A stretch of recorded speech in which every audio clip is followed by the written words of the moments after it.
ਤੇ ਅੱਗੇ ਗੱਲ ਕਰਦੇ ਹਾਂ ਭਾਰਤ ਵਿੱਚ ਛੇਤੀ ਜਿਹੜੀਆਂ ਸਰਕਾਰੀ ਬੈਂਕਾਂ ਆ ਉਹ ਪ੍ਰਾਈਵੇਟ ਹੋਣਗੀਆਂ। ਨਹੀਂ ਦੇਖੋ, ਪ੍ਰਾਈਵੇਟਕਰਨ ਤਾਂ ਮੁਲਕ ਦੇ ਵਿੱਚ ਲਗਾਤਾਰ ਹੀ ਜਾਰੀ ਹੈ ਜੀ। ਚਾਹੇ ਉਹ ਰੇਲਵੇ ਦਾ ਹੋਵੇ, ਚਾਹੇ ਹਵਾਈ ਅੱਡਿਆਂ ਦਾ ਹੋਵੇ, ਚਾਹੇ ਹਵਾਈ ਜਹਾਜ਼ ਦਾ ਹੋਵੇ। ਰੇਲ ਦੇ ਡੱਬੇ ਤੱਕ, ਰੇਲ ਗੱਡੀਆਂ ਤੱਕ ਪ੍ਰਾਈਵੇਟ ਕਰਤੀਆਂ, ਰੇਲਵੇ ਸਟੇਸ਼ਨ ਤੱਕ ਪ੍ਰਾਈਵੇਟ ਕਰਤੇ, ਬੱਸ ਅੱਡੇ ਤੱਕ ਪ੍ਰਾਈਵੇਟ ਘਰਾਣਿਆਂ ਨੂੰ ਦੇਣ ਦੀ ਤਿਆਰੀਆਂ ਹੋ ਗਈਆਂ। ਸੋ ਉਸੇ ਦੇ ਵਿੱਚ LIC ਵੀ ਪ੍ਰਾਈਵੇਟ, ਉਸੇ 'ਚ ਬਿਜਲੀ ਵੀ ਪ੍ਰਾਈਵੇਟ ਹੈ, ਉਹਦੇ ਵਿੱਚ ਮਤਲਬ ਬਿਜਲੀ ਦੀ ਪੈਦਾਵਾਰ ਵੀ ਪ੍ਰਾਈਵੇਟ, ਬਿਜਲੀ ਸਪਲਾਈ ਵੀ ਹੁਣ ਪ੍ਰਾਈਵੇਟ ਘਰਾਣਿਆਂ ਨੂੰ। ਸੋ ਸਾਰਾ ਕੁਛ ਉਹ ਕਵਾਇਦ ਜਾਰੀ ਆ। ਉਸੇ ਕਵਾਇਦ ਦੇ ਵਿੱਚ ਬੈਂਕਾਂ ਦਾ ਪ੍ਰਾਈਵੇਟਕਰਨ ਵੀ ਜਾਰੀ ਹੈ। ਬੇਸ਼ੱਕ ਪਿਛਲੇ ਸਮੇਂ 'ਚ ਰਲੇਵਾਂ ਵੀ ਹੋਇਆ ਸੀ ਵੱਡੇ ਤੌਰ ਤੇ, ਸਰਕਾਰੀ ਬੈਂਕਾਂ ਦਾ ਰਲੇਵਾਂ ਸਟੇਟ ਬੈਂਕ ਆਫ ਪਟਿਆਲੇ ਨੂੰ ਅਸੀਂ SBI ਬਣਦੇ ਆਪਣੇ ਸਾਹਮਣੇ ਹੀ ਦੇਖਿਆ। ਪਰ ਇਸ ਦੌਰਾਨ ਇੱਕ ਵਾਰ ਫੇਰ ਇਹ ਸੀਗਾ ਕਿ ਪ੍ਰਾਈਵੇਟ ਕਰਨ ਵੀ ਹੋਣ ਵਾਲਾ, ਖਾਸ ਕਰਕੇ ਸਰਕਾਰੀ ਬੈਂਕਾਂ ਦਾ।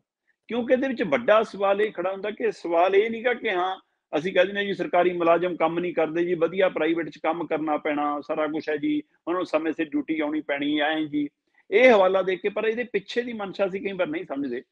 ਜਿਹੜਾ ਸਰਕਾਰੀ ਅਦਾਰਾ ਪ੍ਰਾਈਵੇਟ ਕੀਤਾ ਜਾਂਦਾ ਹੈ, ਉਹਦੀ ਲੱਖਾਂ ਕਰੋੜਾਂ ਦੀ ਜਾਇਦਾਦ, ਉਹਦਾ ਮਿਆਰ, ਉਹਦਾ ਪੱਧਰ, ਉਹਦੀ ਮਾਰਕੀਟ ਵੈਲਿਊ, ਜੋ ਕੁਝ ਉਹਦਾ ਸਟਰਕਚਰ ਹੈ ਜਾਂ ਉਹਦੀ ਇਮੇਜ ਹੈ, ਉਹ ਸਾਰੀ ਲੋਕਾਂ ਦੇ ਪੈਸੇ ਨਾਲ ਬਣੀ ਹੈ। ਢਾਂਚਾ ਬਣਿਆ ਬਣਾਇਆ ਅਸੀਂ ਕਿਸੇ ਨੂੰ ਸੌਂਪ ਦਿੰਦੇ ਹਾਂ। ਕਹਿ ਲਓ ਜੀ BSNL ਤੁਹਾਨੂੰ ਸੌਂਪਤੀ। ਹੁਣ BSNL ਦਾ ਮਤਲਬ ਇਹ ਤਾਂ ਹੈ ਨਹੀਂਗਾ ਕਿ ਹਾਂ ਟੈਲੀਫੋਨ ਦਾ ਇੱਕ ਲਾਈਨਾਂ ਦੇਤੀਆਂ। ਉਹਦੇ ਨਾਲ BSNL ਦੀਆਂ ਟਾਵਰਾਂ, BSNL ਦੇ ਦਫ਼ਤਰ, BSNL ਦੇ ਅਦਾਰੇ, BSNL ਦੀ ਬਿਲਡਿੰਗਾਂ, ਉਹਨਾਂ ਦਾ ਸਟਰਕਚਰ, ਉਹਨਾਂ ਦਾ ਸਾਰਾ ਕੁਝ ਦੇ ਦਿਓ ਜੀ ਲੀਜ਼ ਤੇ। ਚੰਡੀਗੜ੍ਹ 'ਚ ਕਰੋੜਾਂ ਅਰਬਾਂ ਦੀ ਜਾਇਦਾਦ, ਬਿਜਲੀ ਵਿਭਾਗ ਦੀ, ਉਹਨਾਂ ਦੇ ਪਾਵਰ ਪਲਾਂਟ, ਉਹਨਾਂ ਦੇ ਗ੍ਰਿਡ, ਉਹਨਾਂ ਦੀਆਂ ਦਫ਼ਤਰਾਂ, ਉਹਨਾਂ ਦੀ ਬਿਲਡਿੰਗਾਂ ਦੇ ਦਿਓ ਜੀ 1 ਰੁਪਈਆ ਸਾਲ ਦੀ ਲੀਜ਼ ਮਨੀ ਤੇ ਪ੍ਰਾਈਵੇਟ ਨੂੰ। ਸੋ ਆਹ ਜਿਹੜਾ ਢੰਗ ਤਰੀਕਾ ਹੈ, ਉਸ ਨੇ ਸਵਾਲ ਖੜੇ ਕੀਤੇ ਨੇ ਕਿ ਇਹ ਹੁਣ ਪੰਜਾਬ ਦੇ ਵਿੱਚ ਗੋਦਾਮ ਸਰਕਾਰੀ ਨੇ ਦੇਤੇ ਅਡਾਨੀਆਂ ਨੂੰ ਕਿ ਚੱਕੋ ਜੀ ਕਿਰਾਏ ਤੇ ਤੁਹਾਨੂੰ ਦੇਤੇ, ਉਹ ਉਹਨਾਂ ਦੇ ਹੋ ਗਏ। ਹੁਣ ਆਪਣੇ ਹਿਸਾਬ ਨਾਲ ਉਸੇ ਤਰ੍ਹਾਂ ਇਹ ਕਵਾਇਦ 2021 ਦੇ ਬਜਟ 'ਚ ਸਾਹਮਣੇ ਆ ਗਈ ਸੀ।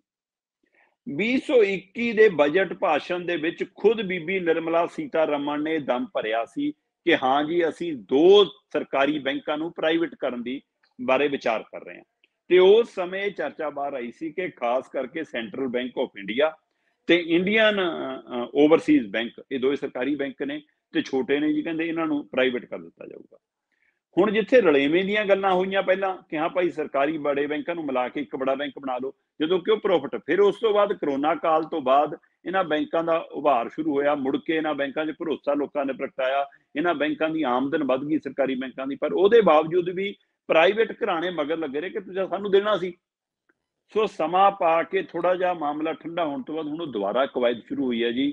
ਇਸ ਲਈ ਕੋਈ ਹੈਰਾਨ ਨਾ ਹੋਇਓ, ਕੋਈ ਪਰੇਸ਼ਾਨ ਨਾ ਹੋਇਓ, ਕੋਈ ਇਹਦੇ ਵਿੱਚ ਨਵੀਂ ਗੱਲ ਨਾ ਸਮਝਿਓ, ਕਿਉਂਕਿ ਕੇਂਦਰ ਸਰਕਾਰ ਦੀ ਜਿਹੀ ਜੀ ਪਾਲਿਸੀ ਹੈ ਕਿ ਸਾਰਾ ਕੁਝ ਪ੍ਰਾਈਵੇਟ ਕਰਨ ਦੇਣਾ ਹੈ। ਦੇਸ਼ ਪ੍ਰਾਈਵੇਟ ਘਰਾਣੇ ਨੂੰ ਦੇਸ਼ ਵਿਕਣੇ ਨਹੀਂ ਦੂੰਗਾ, ਪਰ ਦੇਸ਼ ਆਪ ਹੀ ਵੇਚ ਦੂੰਗਾ, ਇਹ ਗੱਲ ਨਹੀਂ ਦੱਸੀ ਸੀ। ਕਹਿੰਦੇ ਲੋਕ ਇਹ ਤੰਜ ਕੱਸਦੇ ਨੇ ਸਰਕਾਰਾਂ ਤੇ।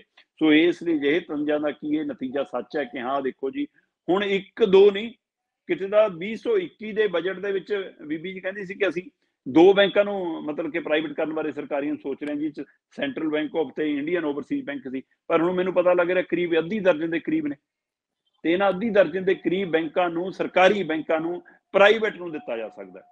ਸੋ ਇਸ ਲਈ ਇਹਦੀ ਕਵਾਇਦ ਸ਼ੁਰੂ ਹੋ ਗਈ ਹੈ। ਇਹਦੀ ਵਿਉਂਤਬੰਦੀ ਲੰਮੇ ਸਮੇਂ ਤੋਂ ਜਾਰੀ ਸੀ, 2021 ਤੋਂ ਹੀ ਜਾਰੀ ਸੀ, ਪਰ ਬੈਂਕ ਪ੍ਰੋਫਿਟ 'ਚ ਆ ਰਹੇ ਸੀ। ਬਿਜਲੀ ਬੋਰਡ ਚੰਡੀਗੜ੍ਹ ਦਾ ਪ੍ਰੋਫਿਟ 'ਚ ਸੀ, ਮੁਲਾਜ਼ਮ ਘੱਟ ਸੀ, ਕਮਾਈ ਵੱਧ ਸੀ, ਕਨੈਕਸ਼ਨ ਵੱਧ ਰਹੇ ਸੀ, ਤਦ ਵੀ ਲੋਕ ਸਰਵਿਸ ਤੋਂ ਵੀ ਖੁਸ਼ ਸੀ, ਤਾਂ ਵੀ ਦੇਤਾ।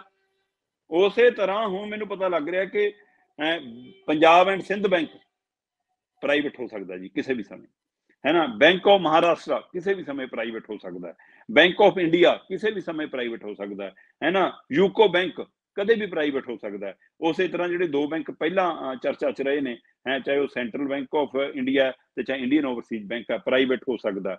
ਇਸੇ ਤਰ੍ਹਾਂ ਮਤਲਬ ਕਿ ਜਿਹੜੇ 1-2 ਹੋਰ ਬੈਂਕ ਦੱਸੇ ਜਾ ਰਹੇ ਨੇ, ਉਹ ਵੀ ਸਾਰੇ ਸਮਾਂ ਪਾ ਕੇ ਕਿਸੇ ਵੀ ਸਮੇਂ ਪ੍ਰਾਈਵੇਟ ਹੋ ਸਕਦੇ। ਸੋ ਅੱਧੀ ਦਰਜਨ ਦੇ ਕਰੀਬ ਬੈਂਕਾਂ ਦੀ ਸੂਚੀ ਤਿਆਰ ਹੈ, ਔਰ ਜੇਕਰ ਇਹ ਪ੍ਰਾਈਵੇਟ ਹੋ ਜਾਣ ਤਾਂ ਲੋਕ ਹੈਰਾਨ ਨਾ ਹੋਣ, ਕਿਉਂਕਿ ਸਰਕਾਰ ਨੇ ਤਾਂ ਤਹੀਆ ਹੀ ਕਰ ਲਿਆ ਕਿ ਅਸੀਂ ਦੇਸ਼ ਦਾ ਪ੍ਰਾਈਵੇਟਕਰਨ ਕਰ ਦੇਣਾ ਜੀ। ਬਿਲਕੁਲ ਵੀ ਚੰਗੇ ਢੰਗ ਨਾਲ ਨਹੀਂ ਨਾ ਕਰਨਾ। ਜੇ ਪ੍ਰਾਈਵੇਟ ਵੀ ਕਰਨਾ ਆ ਤਾਂ ਕਈ ਵਾਰੀ ਉੱਥੇ ਵਧੀਆ ਤਰੀਕੇ ਨਾਲ ਕਰਦੇ ਆ।